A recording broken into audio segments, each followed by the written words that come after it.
Well, happy Monday, everybody. So glad you've joined me for today's devotion. And I hope you had a great weekend. I really do. And I hope you had a wonderful time worshiping Jesus Sunday. If you were not in church, please visit our website, fbcrockhill.org, and check out one of the live streams from this past Sunday. And as you're opening your Bible with me to Genesis 33, I want to remind you that this is the week Kevin Dyerly begins his ministry on our staff as our pastor for discipleship and life groups and connections and all of that. So you be praying for Kevin, and as he starts his ministry with us, with his for his families, they adjust to a new church home as well.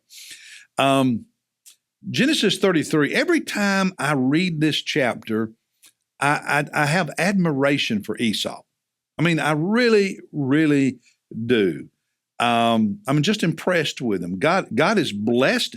During the time that Jacob had been up in Syria with Laban and all of that, God had blessed Esau. His family had grown. He had become wealthy. And then they meet. And you remember Jacob was afraid. He wasn't sure how Esau was going to react because 20 years before when he left, Esau was ready to hang him, ready to kill him. Wasn't sure how Esau was going to react. And here comes Esau with this band of 400 men. And Jacob's not sure what's going to happen. And in verse 4, Esau ran to meet him. Esau didn't walk up to Jacob. Esau ran to Jacob. Embraced him. You know what that means? Gave him a big old bear hug. And fell on his neck and kissed him. And they wept, they cried. You remember Jesus' parable of the prodigal son? The son had wasted everything in riotous living, and when the son finally came to his senses and came home to beg his father for a job, that the old man, the father, ran to his son and threw his arms around him, and he fell on his neck and he kissed him and he cried. Sort of like what's going on here. That's how Esau treated Jacob. And Jacob was the one who had betrayed him. Jacob was the one who had stolen his blessing and took advantage of him to get his birthright.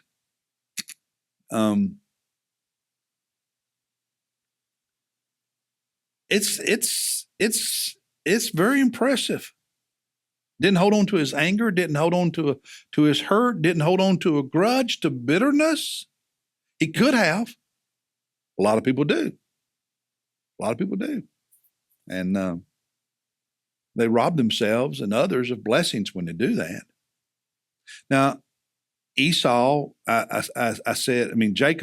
said Friday or Thursday, showed signs of maturity as a man and a man of God. I'm not sure Jacob ever fully trusted Esau, but they got along. Later in Genesis, they come together and bury their father Isaac in the cave there that Abraham had bought. They get along. There's no record of additional conflict between those two brothers in the book of Genesis. How close were they? I don't know. And you don't have the same level of closeness with everyone in your family, with everyone in your extended family. That's okay. But I think God had done a work in Esau's heart. I mean, if this had been 20 years earlier, Esau would be slitting Jacob's throat. God had done a work in his heart. And it's a beautiful thing. And I read this chapter, and I have to say, I have tremendous respect for Esau and how he dealt with his brother Jacob when Jacob returned home. I want y'all to notice, there is no record in these chapters of Esau and Jacob ever discussing what happened 20 years earlier. Doesn't mean they did not, but there's no record of them ever talking about it. They were both ready to move forward. There are times we need to discuss things that have happened in the past, and we need to deal with them. But there's also times we don't. There are times we need to turn our attention to the future. There are some people who seem like they have to always spend their life in the past. always rehashing the past. And sometimes we need to go back and visit the past and talk about it and deal with it. But if you live there, it's really hard to go into the future well, healthy, healed. I think these two brothers in this chapter, maybe not perfectly, but I think they demonstrate in some beautiful way Jesus' teaching in the Gospels on forgiveness, turning the other cheek, going the extra mile.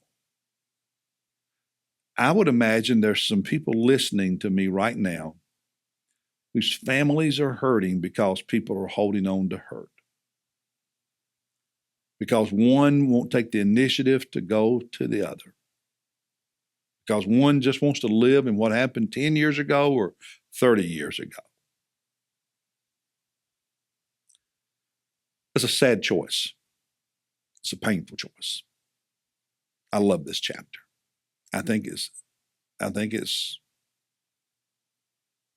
provides you and me insight for how to live. I think it meshes with how Jesus taught us to live.